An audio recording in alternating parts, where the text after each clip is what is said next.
SRK news కి స్వాగతం. ముందుగా వార్తల్లోని ముఖ్యాంశాలు. గుట్కా అక్రమ రవాణాకు చెక్. 25 లక్షల విలువైన సరుకును పట్టుకున్న తెనాలి పోలీసులు. వివరాలు వెల్లడించిన రూరల్ ఎస్పీ విశాల్ గున్ని.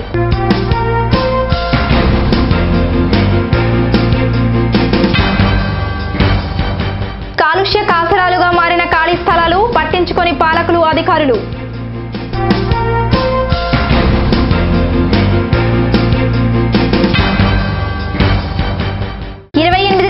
చిలకలకు శ్రీకారం. క్యాంపు కార్యాలయం నుంచి ప్రారంభించనున్న సీఎం జగన్మోహన్ రెడ్డి.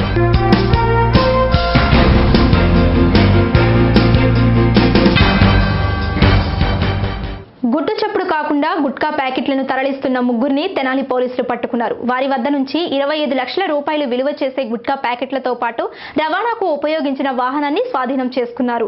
రవాణా జరిగిన తీరు, నిందితుల వివరాలను రూరల్ ఎస్పీ విశాల్ గున్ని శనివారం గుంటూరు పోలీస్ కళ్యాణ మండపంలో ఏర్పాటు చేసిన సమావేశంలో మీడియాకు వెల్లడించారు.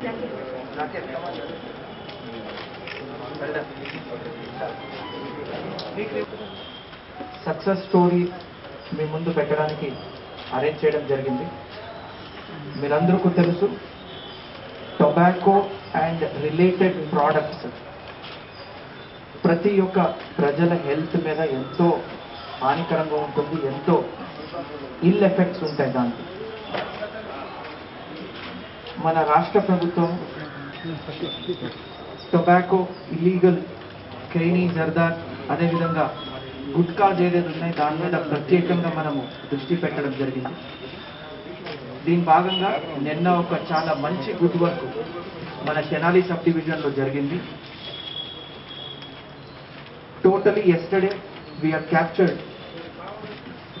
one Eicher bag full, one Eicher లారీలో ఫుల్ ఒక లోడ్ ఆఫ్ గుట్కాస్ న మనము ఇల్లీగల్ గా మనము వెళ్తున్నప్పుడు సీజ్ చేయడం జరిగింది. ఈ 70 గన్నీ బ్యాగ్స్ లో 5 lakh గుట్కా శాషేస్ న మనము కన్ఫిస్కేట్ చేశాము, సీజ్ చేశాము. ఇది market value present day nearly 20 to 25 lakhs మధ్యలో ఉంటుంది. దీంట్లో ముగ్గురు మనము అరెస్ట్ చేయడంతో 2 other people are also absconding. దాన్ని కూడా మనం పట్టుకుంటాం. ముఖ్యంగా దీంట్లో the main culprit is Madhav అని చెప్పి తెనాలికి చెందినోడు. ఈ మాధవ్ మీద ఆల్రెడీ పాత గతంలో 6 కేసులు కూడా మనం కట్టడం జరిగింది. వాడి మీద సస్పెక్ట్ షీట్ కూడా మనం ఓపెన్ చేశాం. కానీ దీనికి వాడు కేర్ చేయకుండా మళ్ళీ మరొకసారి ఇచ్చేసాము. ఇప్పుడు what we will do in our district is all habitual offenders, ఎవరెవరు కేసు ఉన్నప్పుడు కూడా మళ్ళీ ఇదొకసారి కేసులో పాల్గొంటే పీడీ యాక్ట్ ఇనిషియేట్ చేయడం జరుగుతుంది. Now we will be opening PD act against this fellow. So I want to warn all those people, illegal gutkha, sand, liquor రిపీటెడ్గా ఎవరు ఈ యాక్టివిటీస్లో పాల్గొంటున్నారు, we will start opening sheets. At the same time PD act కూడా వాళ్ళ మీద పెట్టడం జరుగుతుంది. Now, in case ki, first of all, I'd like to congratulate Tenali subdivision officer, the inspector and the SIs and all the people who are concerned with that. Chala oka manchi information tho we have secured this good catch. Ee roju last 1 year lo this is the single biggest catch. Last time oka 14 lakh rupees thi just oka 20 days back pattukunnam. 14 lakh rupees the gutka. అప్పుడు SDPO గారు అక్కడే చూపించారు అన్న arrest and this or. Today almost 25 lakh rupees worth, 5 lakh sachets, completely around 70 గనీ bags and 1 Eicher van. ఏదైనా case వచ్చినప్పుడు ఆ front అంటే సప్లయర్ ఎవరున్నాడు, ఎవరికి సప్లై వెళ్తుంది, రిసీవర్, సప్లయర్ రెండు మీద మనం నిఘా పెడుతున్నాం. సో చాలా జాగ్రత్తగా ఉండాలి. Again warning all those people, both the supplier as well as the receiver. So I congratulate the SDPO, the inspector and all the SI who have conducted this night raid.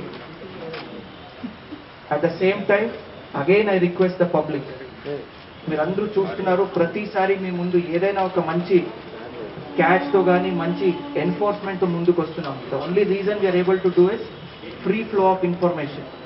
చాలా చక్కగా మన WhatsApp help line కానీ మన ఫేస్బుక్లు కానీ చాలా మంచి మంచి information ప్రజలే ఇస్తున్నారు. So we are sure we'll be promising you మీ పేరు బయటికి ఎక్కడ రాదు, చాలా గోప్యంగా ఉంచి, చాలా సీక్రెట్గా ఉంచి, యాక్షన్ మీరే చూస్తున్నారు, తప్పకుండా దాని మీద యాక్షన్ ఉంటుంది. So thank you all for coming. Will take 2 questions. నాకు బెంగళూరు ఒక హబ్, చెన్నై ఒక హబ్. సో లాస్ట్ 15 daysలో వచ్చినటువంటిది ఒక చెన్నై, నసరాపేటలో పట్టుకున్నది చెన్నై నుంచి వచ్చింది. ఈ సర్కేది ఉంది బెంగళూరు నుంచే తీసుకుని వచ్చారు. సో వీఆర్ నాట్ ఓన్లీ మన లిమిట్స్లో కాకుండా, నేను ఆల్రెడీ చెప్పాను, సప్లయర్ ఎవరున్నాడు అక్కడ కూడా మనము డెఫినెట్గా will be taking action against వస్తుంది. సో డీటెయిల్స్ చెప్పకూడదు, but the supply is from Karnataka, దాని మీద కూడా మనము నిఘా పెట్టాము. So definitely take action against that.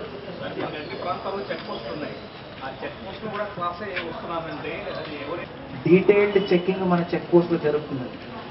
మీరందరికీ అర్థం అవ్వాలంటే లాస్ట్ 1 weekలో ఒక వినూతమైన ఒక కొత్త చెక్కింగ్ సిస్టమ్ మొదలుపెట్టాము. ర్యాండమ్గా నైట్లో ఏదో ఒక చోట్లో మండలానికి ఎంట్రీ పాయింట్ ఎగ్జిట్ పాయింట్న కంప్లీట్గా సీల్ చేస్తున్నాం. ఇలా చేసినప్పుడు క్రిమినల్స్ కూడా కొత్త కొత్త ఆలోచనలతో ముందుకు వస్తారు. ఇప్పుడు ఈరోజు పట్టుకున్నాము, వారికి తెలిసింది చెక్కింగ్ జరుగుతుందని, నెక్స్ట్ కూరగాయల కింద వేసుకుంటారు, నెక్స్ట్ బైక్ లోపల పెట్టుకుంటారు. ఎగ్జాంపుల్ ఎన్డీపీఎస్ లిక్కర్, ఆ లిక్కర్న ఈ 2-wheeler ఇదేది ఉంది ఫ్యూల్ ట్యాంక్, దాని మధ్యలో ఆటో కింద ఉన్న ఈ ఎగ్జాస్ట్ పైపు దాని కింద ఒక ఇది చేసి పెట్టడం. సో ఇలాంటి కొత్త కొత్త ఆలోచనలతో బయటకు వస్తుంటారు. సో మనం చెక్కింగ్ జరుగుతున్నప్పుడు ఒక రోజులో ఒక 100-150 వెహికల్స్ ఉంటాయి. ఏదో ఒక రకాలు వాడు లోపల తీసుకోవడానికి ట్రై చేస్తుంటారు. సో మా వాళ్ళు కూడా చాలా అప్రమత్తగా ఉంటారు. వచ్చినప్పుడు వెంటనే దాన్ని పట్టుకోవడము, కొత్త ఇన్ఫర్మేషన్ వస్తే దాని మీద యాక్ట్ చేయడము. So the result is there for you to see. So we'll also be double alert. So ఒకేసారి మీ డౌట్స్గా క్లియర్ చేసేస్తాను, మరొకసారి అడగకండి దయచేసి. ఇలాంటి ఇష్యూలో ఎటువంటి రాజకీయాలు కానీ ఎటువంటి ఇన్ఫ్లుయెన్సెస్ కానీ ఉండవు. ఉంటే కూడా we will not spare anyone. Simple way, ఓకేనా? Don't ask.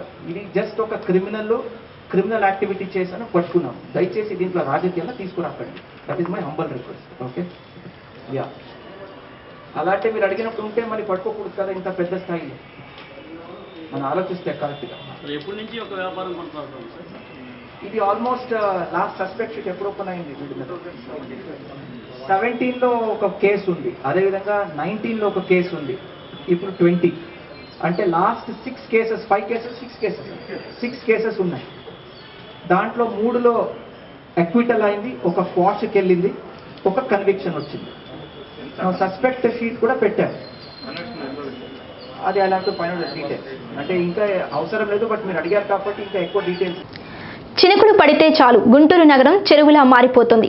ప్రభుత్వాలు మారినా, పాలకులు మారినా ప్రజల అవస్థలు మాత్రం తీరడం లేదు.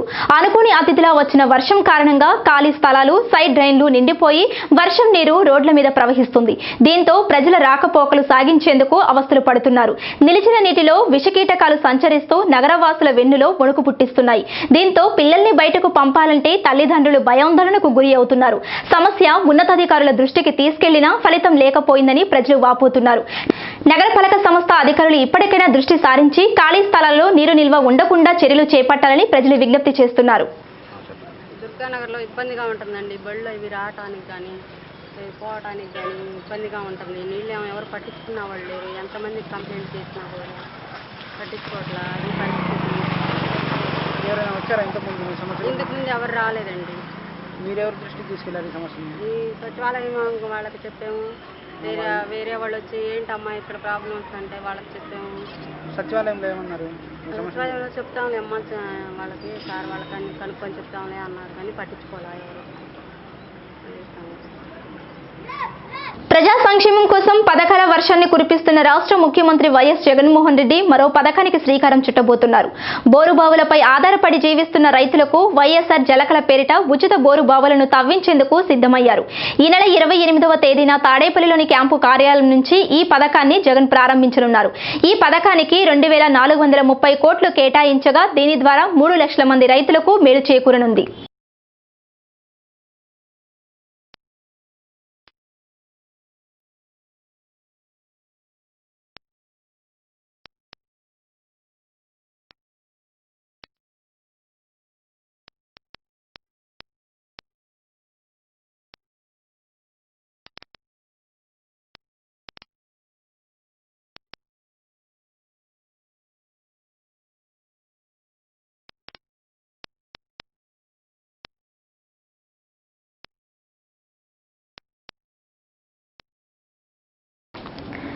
దేవాలయాలపై దాడులు, మత విద్వేషాలు రెచ్చగొట్టడం వంటి కార్యకలాపాలకు పాల్పడితే ఎంతటి వారినైనా ఉపేక్షించే ప్రసక్తే లేదని గుంటూరు రూరల్ జిల్లా ఎస్పీ విశాల్ గున్ని హెచ్చరించారు. గుంటూరు జిల్లా శాంతికి చిరునామాగా నిలుస్తుందని, ఇటువంటి జిల్లాలో సంఘ విద్రోహక శక్తులకు చోటు లేదని స్పష్టం చేశారు. దేవాలయాలపై దాడుల ఘటనల్ని, కుల మతాల ప్రస్తావనలు తీసుకువచ్చి ఎవరూ రాజకీయాలు చేయవద్దని సూచించారు. దేవాలయాల వద్ద కట్టుదిట్టమైన భద్రతా ఏర్పాట్లను చేసినట్లు ఈ సందర్భంగా ఎస్పీ వివరించారు. ఇది ఒక వేరే టాపిక్ గురించి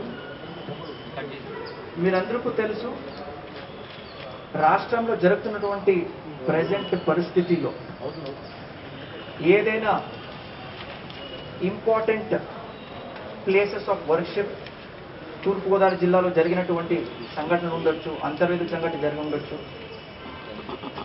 ఈ నేపథ్యంలో I want to clearly tell some of the important things our people are doing. ప్రతి ఒక్క స్టేషన్ స్థాయిలో, ప్రతి ఒక్క రిలీజియస్ ఎస్టాబ్లిష్మెంట్లో we are going in for CCTV cameras. అదేవిధంగా నైట్ బీట్ సిస్టమ్ను మనము మార్చడం జరిగింది. ప్రతి ఒక్క ఎస్ఐ ఎవ్రీ సింగిల్ నైట్ తిరుగుతున్నారు. ప్రతి ఒక్క ఏఎస్ఐ, హెచ్సి, పిసి నైటు 11 నుంచి మార్నింగ్ తెల్లరి వరకు తిరుగుతున్నారు. చాలా అప్రమత్తంగా మన వాళ్ళు వెహికల్ చెక్కింగ్స్ కానీ, ఏరియాస్ విజిట్ చేయడం కానీ, ఈ మారుమూల ప్రాంతాలు ఏదైనా ఇంపార్టెంట్ విలేజ్ ఉంటే దాన్న విజిట్ చేయడం కానీ, ఇవన్నీ రకరకాల మనం స్టెప్స్ తీసుకుంటున్నాం. I want to warn all those elements. Take it as a warning from me. చిన్న చిన్న ఇష్యూన ఏదైనా మధ్యలో రాజకీయాలు తీసుకుని వచ్చి కులాలు, మతాలు ఇలాంటి సెంటిమెంట్స్ని రచ్చుకొట్టడానికి ట్రై చేస్తే మాత్రం వారి మీద సివియర్ పనిష్మెంట్, సివియర్ యాక్షన్ ఉంటుంది. ఆంధ్ర రాష్ట్రం, ఎస్పెషలీ గుంటూరు జిల్లా చాలా ప్రశాంతమైన వాతావరణంలో అడ్మినిస్ట్రేషన్ జరుగుతుంటుంది. మావాడు అప్రమత్తంగా ప్రజలకి సేవలు అందించడానికి ఒక మెయిన్ మోటివ్తో పని చేస్తుంటారు. దీంట్లో దయచేసి చిన్న చిన్న రాజకీయాలు కానీ, చిన్న చిన్న sentiments of caste, creed, religion ఇలాంటి దయచేసి తీసుకురాకండి. And I already issued clear instructions to my subordinates, my SDPOs, CIs, SIs చాలా అప్రమత్తంగా ఉన్నారు. You have taken lot of interest, ప్రోయాక్టివ్గా మా వాళ్ళు పని చేస్తున్నారు. So I hope we will be able to give good policing. That will be the focus. ప్రతిరోజు నేను చెప్తుంటాను, మెయిన్ ఫోకస్ ప్రజలకి అందించాల్సిన సేవల గురించి ఉండాలి. మా ఫోకస్ అక్కడ ఉండాలి. Even the inspectors and SIs వారికి ఒక్కటే ఇన్స్ట్రక్షన్ ఉంటుంది, పబ్లిక్ స్టేషన్కి వచ్చినప్పుడు ఎలా మాట్లాడాలి, ఎలా సేవలు అందించాలి. That's it. The focus is on public and nothing more. So I request and I instruct all the SDPOs. నిన్న కూడా నేను వీడియో కాన్ఫరెన్స్లో, తర్వాత మన సెట్ కాంటాక్ట్లో మాట్లాడడం జరిగింది. We shoot certain instructions. So I'm happy that heroes come. మీరు ఎప్పుడు మీ ముందుకు వస్తే ఏదైనా ఒక మంచి క్యాచ్తో కానీ, లిక్కర్, శాండ్, గుట్కాలు ఇలాంటి మంచి ఎన్ఫోర్స్మెంట్తో వస్తుంది.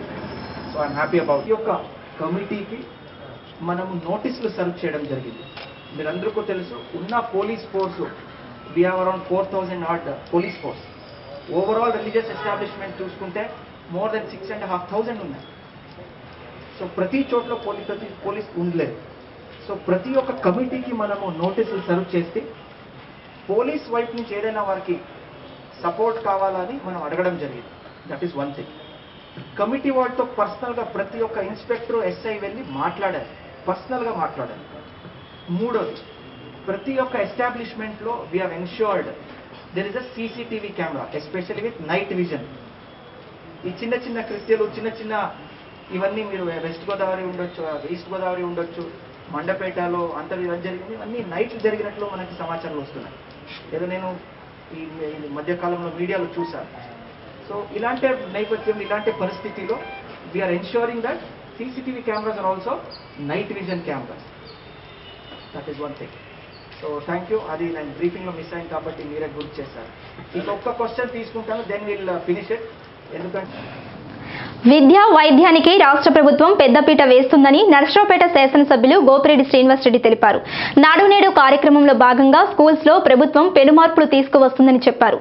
నర్సరావుపేటలోని పలు ప్రాంతాలలో నాడు నేడు క్రింద పలు పాఠశాలల్లో జరుగుతున్న అభివృద్ధి పనులను గోపిరెడ్డి శ్రీనివాసరెడ్డి శనివారం పరిశీలించారు.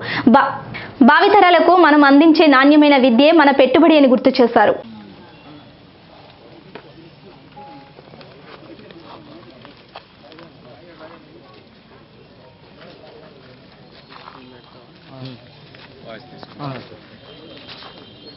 నాడు నేడు కార్యక్రమంలో భాగంగా మన ప్రీతం ముఖ్యమంత్రి జగన్మోహన్ రెడ్డి గారు స్కూల్స్ అన్నీ కూడా అంతకుముందు ఎలా ఉన్నాయి, ఇప్పుడు ఎలాంటి మార్పు తీసుకొచ్చాం అనేది క్లియర్గా ఫోటోలతో సహా ఈరోజు ఆయన ప్రతి స్కూల్ కూడా పర్యవేక్షిస్తూ రాష్ట్ర వ్యాప్తంగా విద్య వైద్యం మీద బాగా ఎక్కువగా దృష్టి పెట్టి ప్రభుత్వం అనేక పథకాలు ఈరోజు తీసుకురావడం జరిగింది. మొట్టమొదటి ఫేజ్లో ఈ రాష్ట్రంలో దాదాపు 45,000 స్కూల్స్ ఉంటే 15,000 స్కూల్స్ ఫస్ట్ ఫేజ్లో నాడు నేడు కార్యక్రమంలో పెట్టడం. వీటన్నిటికీ స్కూల్స్కి మౌలిక సదుపాయాలన్నీ కూడా 9 రకాలైన మౌలిక సదుపాయాలు ఏర్పాటు చేయాలి. ఖచ్చితంగా మీరు ఇప్పుడే చూశారు, క్వాలిటీ కూడా చూసాం. బెంచెస్ దగ్గర నుంచి బ్లాక్ బోర్డ్స్ దగ్గర నుంచి మరి లోపల ఫ్యాన్స్ కానీ రన్నింగ్ వాటరు, డ్రింకింగ్ వాటరు, అదేవిధంగా బాత్రూమ్స్ అన్నీ కూడా ఒక స్టాండర్డ్ క్వాలిటీతో కాంప్రమైజ్ అవ్వకుండా రాష్ట్ర వ్యాప్తంగా ఒకే ఒక టెండర్తో ఈ యొక్క మెటీరియల్స్ అన్నీ కూడా పర్చేజ్ చేసి వివిధ స్కూల్స్కి పంపించడం జరిగింది. అట్లానే ఈ స్కూల్ని మనం నాడు నేడులో దాదాపు 23 లక్షల నాడు నేడులో, అదేవిధంగా ఇంకొక 6 లక్షలు 14th ఫైనాన్స్లో మొత్తం కలిపి 30 లక్షల రూపాయలతో ఈ స్కూల్ని మేము ఈ సంవత్సరం అభివృద్ధి చేయడం జరిగింది. మరి ఎన్నో సదుపాయాలు, కాంపౌండ్ వాల్ కానీ లోపల బెంచెస్ కానీ ఇవన్నీ కూడా బ్రహ్మాండంగా వచ్చాయి. ఏ ప్రైవేట్ స్కూల్కి కూడా తీసిపోని విధంగా ఈరోజు ఈ స్కూల్స్ మేము రూపొందించడం జరిగింది. ఖచ్చితంగా స్ట్రెంగ్త్ కూడా ఈ సంవత్సరం బాగా పెరిగిద్దని మేము భావిస్తున్నాం. మరి కరోనా వలన ఈరోజు ఇంకా స్కూల్స్ పూర్తి స్థాయిలో ప్రారంభించడం చేయలేదు. చేసిన తర్వాత ఖచ్చితంగా గవర్నమెంట్ స్కూల్స్లో ఖచ్చితంగా స్ట్రెంగ్త్ పెరిగింది. స్కూల్స్ ఈ విధంగా మార్పు చేయడమే కాదు, జగనన్న గోరుముద్ద కార్యక్రమం బ్రహ్మాండంగా, ఇవాళ మధ్యాహ్న భోజన పథకం ఎంతో బ్రహ్మాండంగా అందరూ పెద్దలు కూడా తినేటట్లు, మరి వాళ్ళ బయట నుంచి క్యారేజీలు లేకుండా పిల్లలు ఇక్కడికే వచ్చి భోంచేసే కార్యక్రమం చాలా బ్రహ్మాండంగా ఉంది. వారానికి 5 రోజులు గుడ్డు, చిక్కీ, మరి ఇలాంటి సదుపాయాలతో నూతన విధంగా ఈరోజు జగనన్న గోరుముద్ద కార్యక్రమం. అదేవిధంగా పుస్తకాలు, బ్యాగ్స్, నోట్బుక్స్ అన్నీ కూడా ఫ్రీగా 3 జతల బట్టలు, విద్యా కానుక, జగనన్న విద్యా కానుక, ఇవన్నీ ఈరోజు ప్రతి విద్యార్థికి కూడా 3 జతల బట్టలు, 2 రకాల షూసు, అదేవిధంగా అవి స్టిచ్ చేసుకోవడానికి కూడా అమౌంట్ ఇచ్చే కార్యక్రమం చేస్తున్నాం. అయితే ఇవన్నీ కూడా ఒక ఎత్తుగా మార్చి ఇవన్నీ వాళ్ళ నిర్మాణం చేశాం. కానీ దీని మెయింటెనెన్స్కి చాలా ప్రాబ్లంగా ఉంటుందని చెప్పి చాలామంది హెడ్ మాస్టర్స్ కూడా చెప్పడం జరిగింది. ఈ మెయింటెనెన్స్ చేయాలంటే బాత్రూమ్స్ ఇవి రన్నింగ్ వాటర్ మెయింటైన్ చేయాలి, క్లీన్ చేయాలంటే మనకి శానిటేషన్ స్వీపరు, వాచ్మ్యాన్ కంపల్సరీగా ఉండాలి ప్రతి స్కూల్కి అని చెప్పి ఈ యొక్క ప్రపోజల్ కూడా మేము మినిస్టర్ గారి దగ్గర పెట్టాం. అయితే మినిస్టర్ గారు కూడా కొత్త జీవో ప్రకారం అమ్మఒడి కార్యక్రమంలో 1000 రూపాయలు ప్రభుత్వమే మినహాయించుకొని, అంటే ఈసారి 14,000 రూపాయలు తల్లిదండ్రులకి ఇచ్చి 1000 రూపాయలు ఈ స్కూల్ డెవలప్మెంట్కి, అంటే స్కూల్ మెయింటెనెన్స్కి, వీటన్నిటి మెయింటెనెన్స్కి, వాచ్మెన్లకి, స్వీపర్స్కి దాదాపు 450 కోట్ల రూపాయలు ఈ రాష్ట్ర వ్యాప్తంగా వీటిని నిలుపుదల చేసి ప్రతి స్కూల్కి కూడా మెయింటెనెన్స్ ఛార్జీలు కూడా ఇవ్వడం జరుగుతుంది. సో ఇది బ్రహ్మాండమైన కార్యక్రమం. ఎందుకంటే మనం ఇవాళ నిర్మించుకుంటున్నాం, అన్నీ బాగు చేస్తున్నాం, కానీ మెయింటెనెన్స్కి వచ్చేవరకే హెడ్ మాస్టర్ గారు, టీచర్స్ అందరూ కూడా ఇబ్బంది పడుతున్నారు. వాళ్ళ సొంత డబ్బులతో ఇవాళ బ్లీచింగ్ కానీ ఫినాయిల్ కానీ కొనాలి, ఈ రిపేర్లు ఏమైనా వస్తే మెయింటెనెన్స్ కావాలి, అట్లానే వాచ్మ్యాన్ ఉండాలి.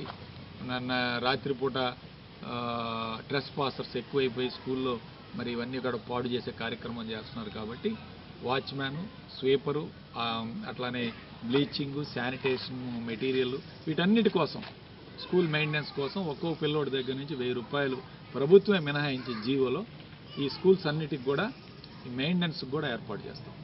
కాబట్టి మంచి కార్యక్రమం, విద్యని ఎంకరేజ్ చేయటం, విద్యే పెట్టుబడి అని జగన్మోహన్ రెడ్డి గారు భావిస్తున్నారు. ఎందుకంటే ఈరోజు పేదరికం నుంచి ఒక కుటుంబం బయటికి రావాలంటే చదువే దానికి కారణం.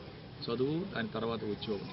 మనం ఎన్ని పథకాలు ఇచ్చినా, ఎన్ని సంక్షేమ కార్యక్రమాలు చేసినా అవన్నీ కూడా ఈరోజు జీవితాంతం ఆ కుటుంబాన్ని పేదరికం నుంచి బయటికి తీసుకురావాలంటే కష్టం. కాబట్టి చదువు అనేది చాలా ముఖ్యం.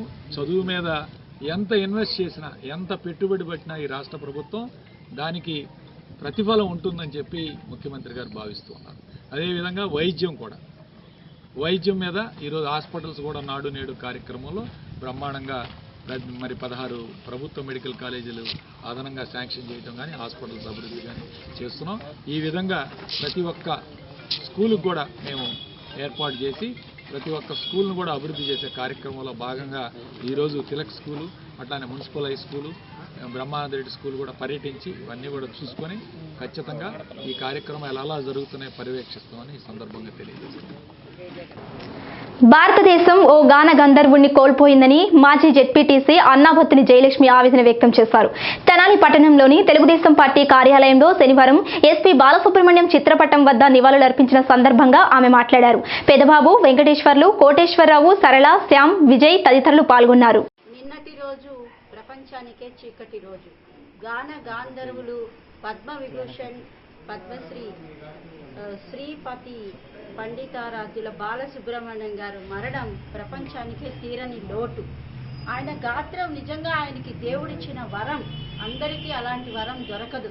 ఆ గాత్రంతో పసిపిల్లల దగ్గర నుంచి పండు ముసలి వాళ్ళ దాకా కూడా ఆయన అలరించిన దాఖలాలు ఎన్నో ఉన్నాయి. ప్రపంచవ్యాప్తంగా మంచి గాయకుడుగా, అలాగే కళాకారుడుగా మరి సినిమాల్లో నటిస్తూ కూడా ఆయన నటన్ని కూడా మనకి ఆయన చూపించారు. మహానుభావుడు. కొంతమంది కొన్నిటికే పుడతారన్నట్టుగా ఆయనకి ఆ గాత్రం, మరి ఆ గాత్రాన్ని కూడా ఆయన మరి పసిపిల్లల పాటలకి, అదే యాక్టర్స్కి తగ్గ విధంగా పెద్ద ఆయన ఎన్టీఆర్కి పాడాలి అంటే ఎన్టీఆర్ గారికి తగిన స్వరంలో, ఏఎన్ఆర్ గారికి పాడాలంటే ఏఎన్ఆర్ గారికి తగిన స్వరంలో, నాగార్జున గారికి, బాలకృష్ణ గారికి అలా వాళ్ళ పాత్రలో ఇమిడిపోయి ఆ గాత్రాన్ని ఇమిడమింపు చేశారంటే నిజంగా చాలా చాలా గొప్పతనం. అది అందరికీ రాదు. చాలా అరుదైన వ్యక్తి ఆయన.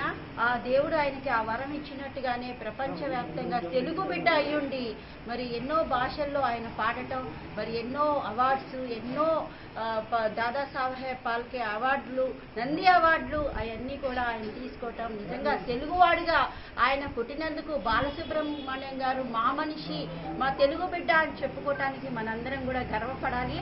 భౌతికంగా మన మధ్య లేకపోయినా ఈ భూమి ఉన్నంత వరకు, పాట అనేది ఉన్నంత వరకు ఆయన మనతోనే ఉంటారు. ఆయన పాటలు నిత్యం మనల్ని అలరిస్తూనే ఉంటాయి. మరి అట్లాగే హిందువుల పాటలు, క్రైస్తవుల పాటలు, ముస్లిం పాటలు, అన్ని రకాల మతాలకు సంబంధించిన పాటలు కూడా ఆయన పాడి నిజంగా గిన్నిస్ బుక్లో ఎక్కారు అంటే చరిత్రలో నిలిచిపోయే వ్యక్తి ఎస్పీ బాలసుబ్రహ్మణ్యం గారు.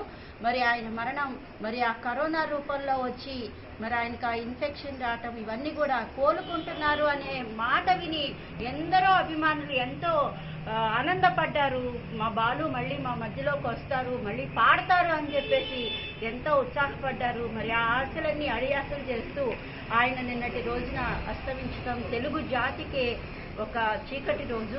మరి అట్లాగే చిన్న పిల్లల దగ్గర నుంచి పెద్ద పిల్లల దాకా కూడా వాళ్ళలో ఉన్న టాలెంట్ని బయటకు తీసే విధంగా ఈటీవీలో పాడుతా తీగ కార్యక్రమంలో కూడా పిల్లల్ని ఎంకరేజ్ చేస్తూ, వాళ్ళు పాడే దానిలో తప్పప్పులు ఉంటే సరి చెప్పుతూ, స్మూత్గా సున్నితంగా వాళ్ళని మందలిస్తూ, ఆ పాటల్ని ఇలా పాడాలి అలా పాడాలని మంచి మంచి సూచనలు ఇస్తూ యువ గాయకుల్ని కూడా ఎంతో మందిని తీర్చిదిద్దిన ఘనత ఎస్పీ బాలసుబ్రహ్మణ్యం గారిది. మరి ఆయన మరణం మనందరికీ తీరని లోటు. మళ్ళీ అలాంటి బాలు గారు మన తెలుగువాడిగా మళ్ళీ పుట్టాలని కోరుకుంటూ, ఆయన పవిత్ర ఆత్మకి శాంతి చేకూర్చాలని ఆ భగవంతుడిని కోరుకుంటూ, వారి కుటుంబ సభ్యులందరికీ కూడా తెనాలి తెలుగుదేశం పార్టీ తరఫున, ఆలపాటి రాజేంద్ర ప్రసాద్ గారి తరఫున మేమందరం కూడా ఘనమైన నివాళులు అర్పిస్తూ వారి కుటుంబ సభ్యులకి మా సంతాపాన్ని తెలియజేస్తున్నాం.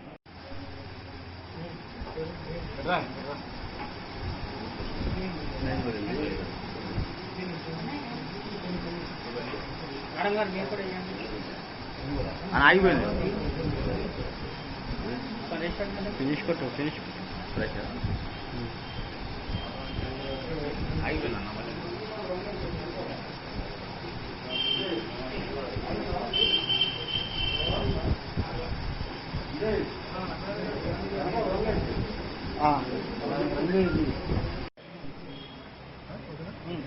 ఈరోజు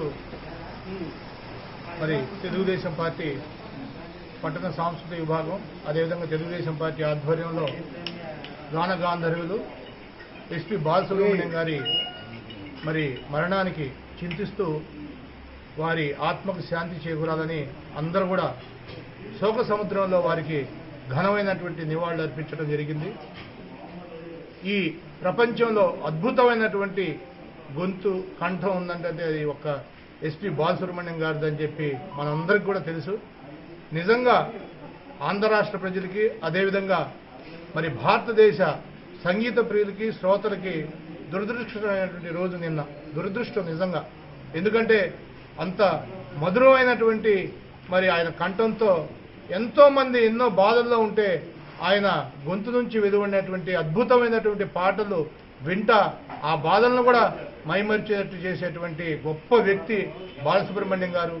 వారు నిజంగా లేకపోవటం మరి సంగీత ప్రియులకి శ్రోతలకి మరి ముఖ్యంగా తెలుగు ప్రజలకి ఎంతో తీరని లోటు.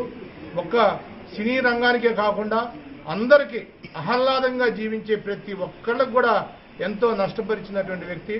నిజంగా మనం అందరం కూడా మరొక జన్మంటూ ఉంటే అటువంటి గాయకుడు పుడతాడా అనేది కూడా ఒక సంశయం ఉంది. నిజంగా 16 భాషల్లో మరి బాలసుబ్రహ్మణ్యం గారు 40,000కు పైగా పాటలు పాడారు. అంటే ఒక రకమైనటువంటి పాట కాదు. ఒక గాయకుడు ఒక పాటను పాడాలంటే ఎంతో కష్టపడి మరి ఒక రోజుల్లో ప్రాక్టీస్ చేస్తే కానీ ఒక పాట పాడనటువంటి పరిస్థితిలో ఒక్కరోజు అతను 52 పాటలు పాడి వరల్డ్ రికార్డు సృష్టించినటువంటి వ్యక్తి. అంటే ఒక అలా చూడంగానే 5 నిమిషాల పాట అతను 7 నిమిషాల్లో పాడినటువంటి సందర్భం. మరి ఇదంతా కూడా మరి ఆయన నిజంగా ఆయన చనిపోవటం మనందరూ కూడా ఎంతో బాధాకరం. మరి వారి ఆత్మకు పవిత్రమైనటువంటి ఆత్మకు శాంతి చేకూరాలని వారి కుటుంబ సభ్యులకి మా తెలుగుదేశం పార్టీ తరఫున మరి ముఖ్యంగా మా నాయకులు అందరూ ఆలపాటి రాజేంద్ర ప్రసాద్ గారు మరి వీరందరి తరఫున కూడా వారి కుటుంబానికి ప్రగాఢ సానుభూతి తెలియజేసుకుంటూ జోహార్ ఎస్పీ బాలసుబ్రహ్మణ్యం గారు, జోహార్ ఎస్పీ బాలసుబ్రహ్మణ్యం గారు, అమర్ రహే ఎస్పీ బాలసుబ్రహ్మణ్యం గారు. తెనాలి తెలుగుదేశం పార్టీ కార్యాలయంలో శనివారం వీరవనిత చాకలి ఐలమ్మ 125వ జయంతి వేడుకలు జరిగాయి. డాక్టర్ వేమూరి శేషగిరిరావుతో పాటు పలువురు ప్రముఖులు ఐలమ్మ చిత్రపటానికి పూలమాలలు వేసి నివాళులర్పించారు. జయలక్ష్మి, అంకమ్మరావు, రామకృష్ణ, విజయ్ తదితరులు ఈ వేడుకల్లో పాల్గొన్నారు. వీరవనిత చిట్యాల ఐలమ్మ గారి జయంతిని పురస్కరించుకొని మా పార్టీ మన పార్టీ తెలుగుదేశం పార్టీ ఆఫీసులో ఘనంగా ఆమెకి గుర్తు చేసుకుంటూ నివాళులు అర్పించడం జరిగింది.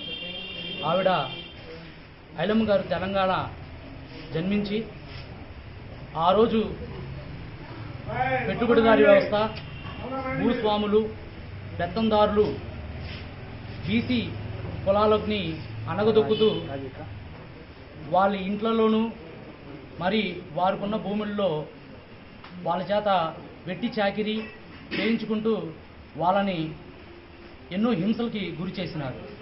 అదేవిధంగా మీరు తక్కువగా జన్మించారు, మీరు మమ్మల్ని దొరలగా భావించాలి, మేము చెప్పింది మీరు చేయాలి అని ఎన్నో ఇబ్బందులు గురి చేశారు. ఆ టైంలో ఐలమ్మ గారు ఆ పెట్టుబడిదారీ వ్యవస్థని, జమీందారుల్ని వాళ్ళ యొక్క చేసే అన్నిటికి కూడా వ్యతిరేకించి పూర్తిగా సాయుధ పోరాటానికి ఊతమిచ్చి ఎంతోమందికి ఆదర్శప్రాయమైనారు. ఆ రోజు భూస్వాములు వాళ్ళ ఇంటి మీద దాడులు చేసి వాళ్ళ కుటుంబ సభ్యులని, ఆమెని ఎంతోమంది బీసీ వర్గీకరణ ప్రజల్ని చాలా ఇబ్బందులకు గురి చేసినప్పటికీ ఒంటరి మహిళ వీరమణితగా రోకల వండ తీసుకొని వాళ్ళ ఊరు పొరిమేర్ల వరకు తరిమి కొట్టిన వీరవనిత మన చిట్యాల ఐలమ్మ గారు. బీసీ కులానికి చెందినవాడిగా మేము మా రాజా గారు ఎంతో గుర్తు చేసుకునే విధంగా ఈరోజు ఈ కార్యక్రమం తెలపడతాం అనేది మాకెంతో ఆనందదాయంగా ఉండి మేము ఆవిడికి ఇంకొకసారి నివాళులర్పిస్తూ మేము సెలవు తీసుకుంటాం. ఐలమ్మ అని పిలుస్తారు. 1895లో వరంగల్లో తెలంగాణ ఇవాళ తెలంగాణ స్టేట్లో జన్మించింది ఆమె. ఇదే దినం ప్రత్యేకించి ఆ రోజుల్లో తెలంగాణలో సాయుధ పోరాటాలు ఉండేవి. పీడిత తాడిత ప్రజల్ని అణగదొక్కబడేవారు. మన ఐలమ్మ చిన్న వయసులోనే మన మిత్రుడు సెలవిచ్చినట్టుగా రామచంద్రారెడ్డి అనే ఒక జమీందార్ ఆమె పొలంలోకి వెళ్ళనీయకుండా పనులు చేయనీయకుండా ఆటంకపరిచినప్పుడు ఒక ఒంటరి స్త్రీ సాయుధ పోరాటానికి సిద్ధపడి భూస్వాములపై పోరాటానికి సిద్ధపడిన వీర వనిత మన చాకలి లేదా చిట్యాల ఐలమ్మ గారు. ఆ ఐలమ్మ గారి లాంటి వీర వనితల స్ఫూర్తితోనే మరి ఈనాడు తెలంగాణ అనేది ఆ విమోచన ఉద్యమం కానివ్వండి, అనేక ఉద్యమాలు కూడా జరిగిన తీరు మనందరం కూడా విశ్లేషించుకోవాల్సిన అవసరం ఉంది. ఆమె 89 సంవత్సరాలు జీవించింది. ఆమె అనేక మందికి స్ఫూర్తిదాయకంగా నిలిచిన ఆ వీర వనితని ఆంధ్రప్రదేశ్లో కూడా మనం స్మరించుకోవటం చాలా గొప్ప విషయం. అణగారిన వర్గాలకి మనందరం కూడా నిలబడాల్సిన అవసరం ఉన్నది. ఇదే స్ఫూర్తితో ఎన్టీ రామారావు ఆనాడు తెలుగుదేశం పార్టీ పెట్టిన కొత్తలో అధికారంలోకి వచ్చిన తర్వాత ఈ మున్సిపల్ వ్యవస్థ, కరణాల వ్యవస్థని రద్దు చేసిన వైనాన్ని మనందరం కూడా గుర్తించుకోవాల్సిన అవసరం ఉంది. మరి ఆ వీర వనితకి ఒకసారి మనందరం కూడా తలుచుకొని ఆ స్ఫూర్తిదాయకంగా మనందరం కూడా ప్రవర్తించాల్సిన అవసరం ఉందని చెప్పి నమ్ముతూ జోహార్ ఐలమ్మ, జోహార్ ఐలమ్మ.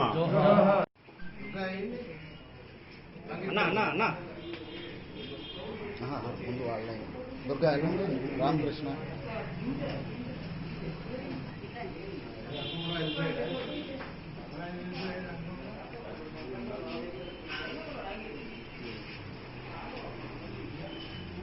అంగమరావేడి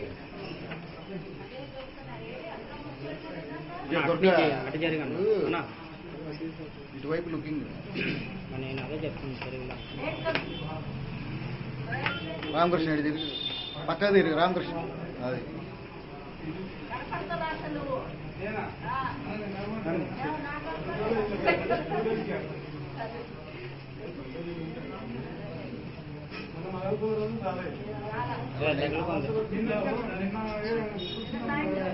దాంట్లో తగిలిస్తుంది కలర్ నాకు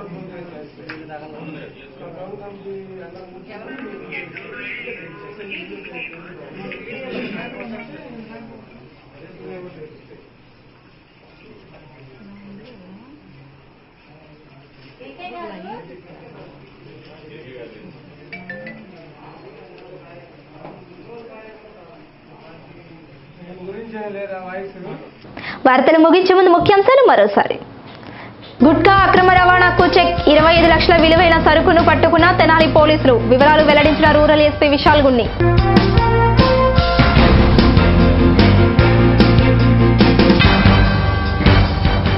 కాలుష్య కాసరాలుగా మారిన ఖాళీ స్థలాలు పట్టించుకొని పాలకులు, అధికారులు.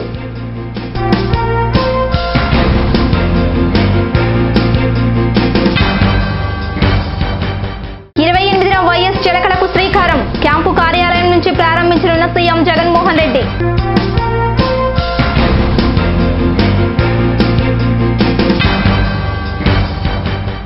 ఈ వార్తలు ఇంతటితో సమాప్తం. నమస్కారం.